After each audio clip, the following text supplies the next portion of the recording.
Hello बच्चों, welcome back to my channel GK study corner Hindi. जैसे कि आप जानते हैं, हम कर रहे थे क्लास 9 इकोनॉमिक्स का chapter number 1 the story of village वालमपुर।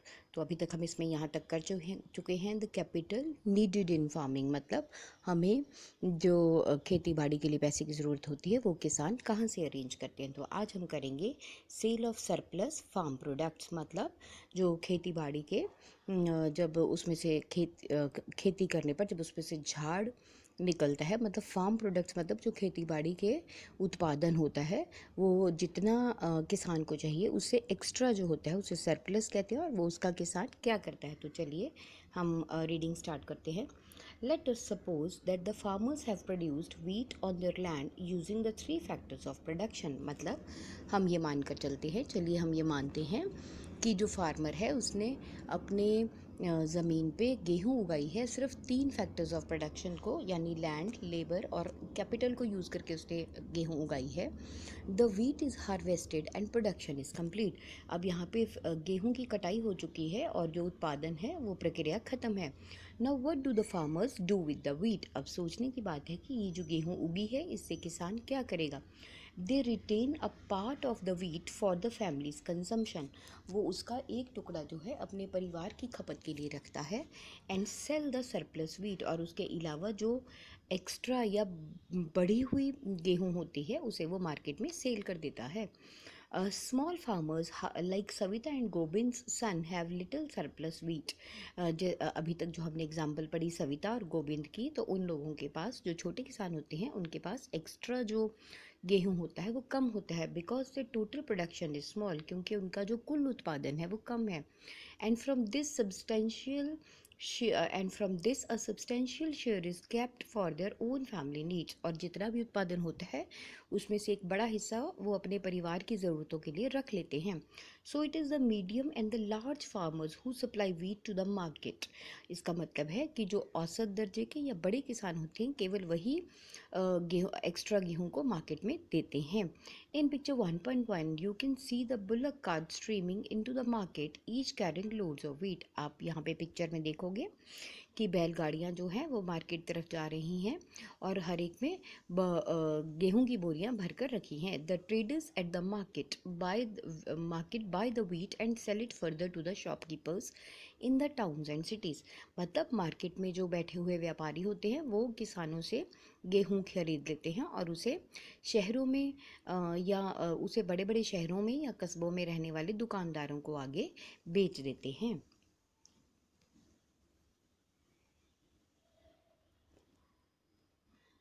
जैसा कि हमने पढ़ा, Tejpal Singh is a large farmer, has a surplus of 350 quintal of wheat from his land. अब हमने पढ़ा था कि तेजपाल सिंह एक बहुत बड़ा किसान है और उसके पास 350 क्विंटल जो गेहूँ है वो अपनी ज़मीन से एक्स्ट्रा गेहूँ उसके पास है। He sells a surplus wheat at the Raiganj market and has good earnings. और वो इसी जो गेहूँ, यही 350 क्विंटल गेहूँ है वो उसे रायगंज की मंडी में जाकर बेच देता है और उसे काफ़ी पैसा मिल जाता है। What does Tejpal Singh do with his earnings? अब यहाँ सोचने की बात है कि तेजपाल अपनी कमाई से क्या करता है।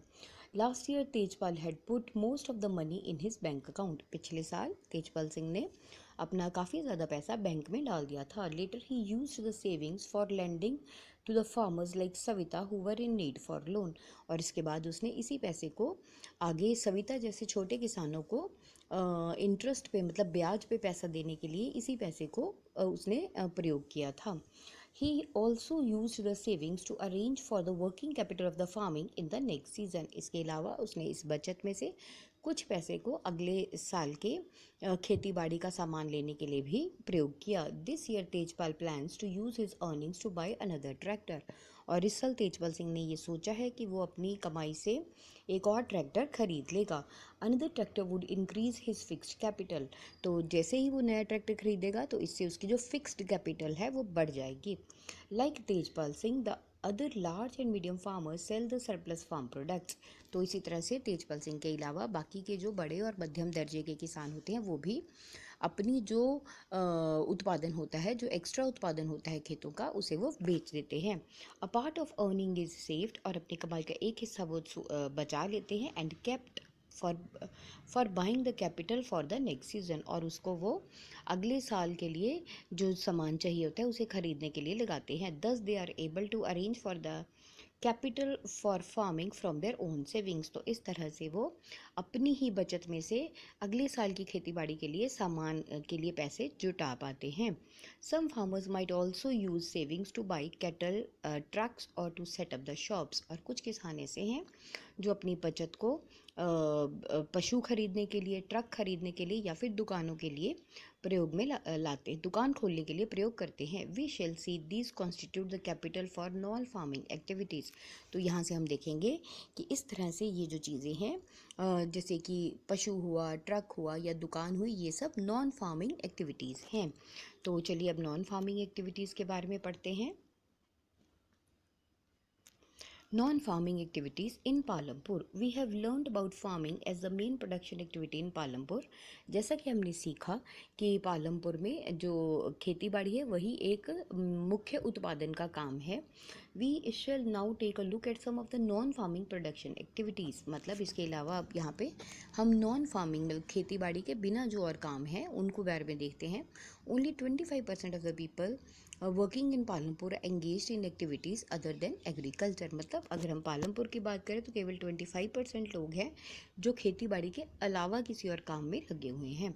सबसे पहले इसमें आता है dairy, the other common activity. Dairy मतलब दूध का काम। Dairy is the common activity in many families of Palampur. अगर हम देखें तो जो डेयरी है वो दूध का जो काम है वो पालमपुर के बहुत से परिवार करते हैं। People feed their buffaloes on various kinds of grass and the jowar and bajra that grows during the rainy season। मतलब जो लोग हैं वो अपनी भैंसों को कई तरह की घास खिलाते हैं और इसके अलावा जवार और बाजरा भी खिलाते हैं जो कि बारिश के मौसम में होता है। The milk is sold in Raiganj, और जो दूध मिलता है इन पशुओं से उसे वो रायगंज में बेच देते हैं। A nearby village, two traders from Shahpur town have set up the collection cum chilling centers at Raiganj। Shahpur का जो शहर है वहाँ के दो व्यापारी हैं जिन्होंने कि चिलिंग सेंटर होता है जहाँ पे हम दूध को इकट्ठा करके ठंडा कर देते हैं। उन्होंने ऐसा चिलिंग सेंटर जो है रायगंज में लगाया है। From where the milk is transported to far away towns and cities. जहाँ से जो दूध है वो गाँव से इकट्ठा करके दूर के शहरों और कस्बों में भेजा जाता है।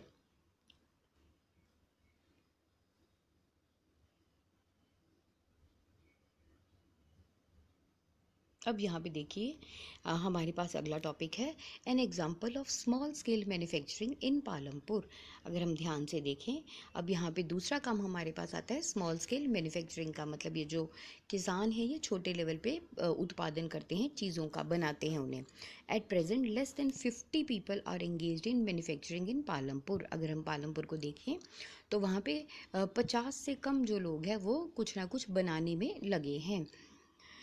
Unlike the manufacturing that takes place in the big factories in town and cities, manufacturing in Palampur involves very small production methods। मतलब जैसे अगर हम शहरों की बात करें तो शहरों में जो उत्पादन है उसके लिए बड़ी बड़ी फैक्ट्रीज लगाई जाती हैं, लेकिन पालमपुर में जो चीज़ों को बनाया जाता है वो बहुत छोटे लेवल पे होता है और बहुत सीधे साधे साधनों के द्वारा चीज़ें बनाई जाती हैं। And are done on small scale, और बहुत ये सब काम जो है बहुत छोटे स्तर पे किया जाता है। They are carried out mostly at home or in the fields with the help of family labour. और ये जो काम है ये अक्सर घरों में किया जाता है या फिर खेतों में और फैमिली मतलब परिवार के लोगों के द्वारा ही किया जाता है। रियरली आर लेबरर्स हायर्ड, मतलब बहुत कम ही इसमें कामगारों को लिया जाता है। अब यहाँ पे एक छोटी सी एग्जांपल है। Mishri Lal has purchased a mechanical sugar cane crushing machine run on electricity and has set up it in his own field. मतलब यहाँ पे मिश्री लाल नाम का एक किसान है, उसने एक मशीन ऐसी खरीदी है जो कि बिजली पे चलती है और उससे गन्ना है उसे एक तरह से निचोड़ा जाता है, गन्ने में से गन्ने का रस निकाला जाता है।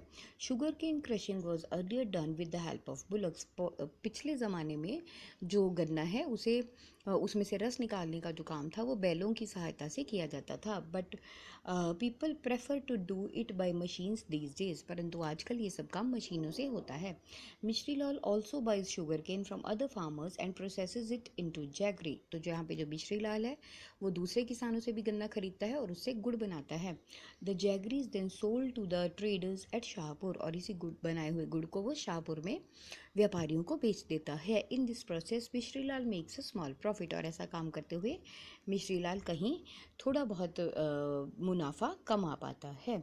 अब इसके बाद है नंबर 3 पे जो अदर एक्टिविटीज़ आती हैं वो है शॉपकीपर्स इन पालमपुर, मतलब दुकानदार जो हैं. People involve in trade that is exchange of goods are not many in Palampur, मतलब पालमपुर में बहुत कम लोग हैं जो व्यापार भी करते हैं. The traders of Palampur are shopkeepers who buy various goods from the wholesale markets in the cities and sell them in the village. मतलब यहाँ पे जो व्यापारी हैं वो बाज़ारों की बड़ी थोक की जो मंडियाँ होती हैं वहाँ से सामान लाते हैं और उसे पालमपुर गांव में बेच देते हैं. You will see small general stores in the village selling a wide range of items like rice, wheat, sugar, tea, oil, biscuit, soap, toothpaste, batteries, candles, notebooks, pen, pencil, even some cloth. मतलब यहाँ पे आप छोटी छोटी दुकानें देखोगे गांव में जो कि बहुत सी चीज़ें जैसे चावल, गेहूँ, चीनी, चाय पत्ती, तेल, बिस्किट, टूथपेस्ट, कॉपी, पेंसिल, यहाँ तक कि कपड़ा भी बेचते हैं. A few of the families whose houses are close to the bus stand have used a part of the space to open small shops. मतलब ऐसे कुछ परिवार जिनका जो घर बस स्टैंड के पास में है उन्होंने भी कुछ छोटी छोटी दुकानें खोल रखी हैं. दे सेल ईटेबल्स, और वो खाने पीने का सामान बेचते हैं.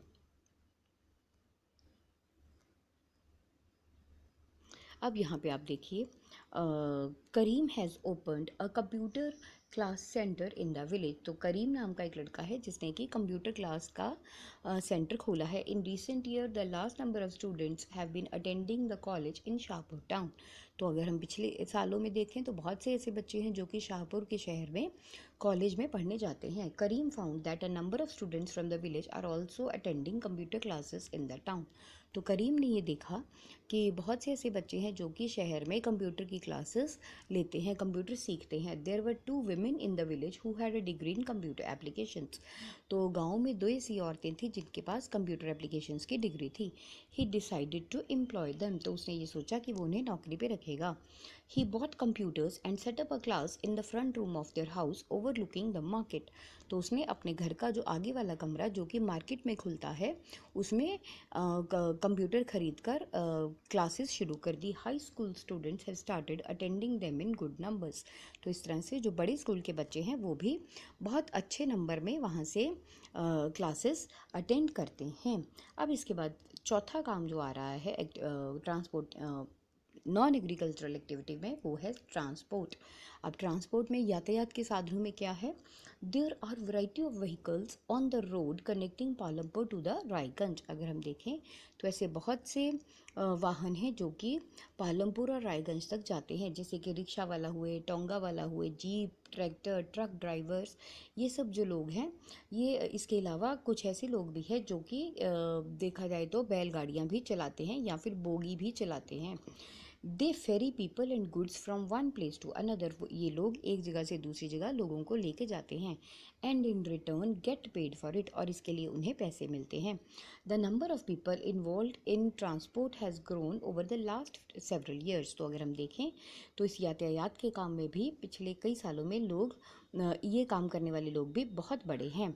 किशोरा इज़ अ फार्म लेबरर. अगर हम गांव में बात करें तो किशोरा एक खेतों में काम करने वाला कामगर है. Like other such labourers Kishora found it difficult to meet his family needs from the wages that he received. तो बाकी कामगारों की तरह किशोरा को भी ऐसा लगता था कि वो अपने परिवार की ज़रूरतें अपनी खेतों में काम करके जो उसे पैसे मिलते थे उससे पूरी नहीं कर पाता था. A few years back Kishora took a loan from the bank. और कुछ साल पहले किशोरा ने बैंक से लोन लिया. This was under the government programme which was giving cheap loan to poor landless households. और ये जो लोन उसने लिया था वो गवर्नमेंट के किसी प्रोग्राम के अधीन लिया था जो कि उन लोगों को जिनके पास ज़मीन नहीं थी उन्हें वो सस्ते ब्याज दर पे लोन दे रही थी. Kishora bought a buffalo with this money. और इसी पैसे से उसने किशोरा ने भैंसें खरीद ली. Now he sells buffalo's milk. अब वो भैंसों का दूध बेचता है.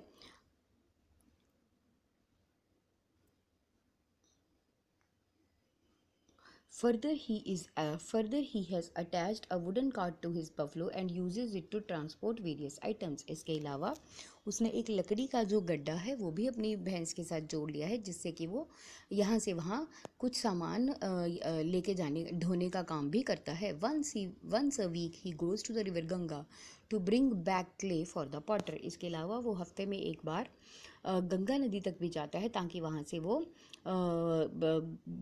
जो कुम्हार है उसके लिए मिट्टी ले आए. और sometimes he goes to Shahpur with a load of jaggery और अदर कमोडिटीज़. और कभी कभी वो शाहपुर भी जाता है जहाँ की वो गुड़ ढोकर लेकर जाता है या कुछ और सामान भी लेकर जाता है. Every month he gets some work in transport. तो इस तरह से यातायात का कुछ काम उसे हर महीने मिल जाता है. As a result Kishora is able to earn more than he used to do some years back. तो इस तरह से जैसे कुछ समय पहले वो जितने पैसे कमाता था उससे कहीं ज़्यादा पैसे किशोरा अब कमाने लगा है. तो अब आप यहाँ से समझ पाए होंगे बच्चों कि किस तरह से एक जो गांव है वहाँ पे लोग अपनी छोटी छोटी ज़रूरतों को काम पूरा करने के लिए किस तरह से छोटे छोटे काम करते हैं. तो यहीं से इकोनॉमी की स्टार्टिंग होती है. आई होप आपको ये चैप्टर अच्छे से समझ में आया. अगर आया है तो please do like and subscribe my channel. Thank you.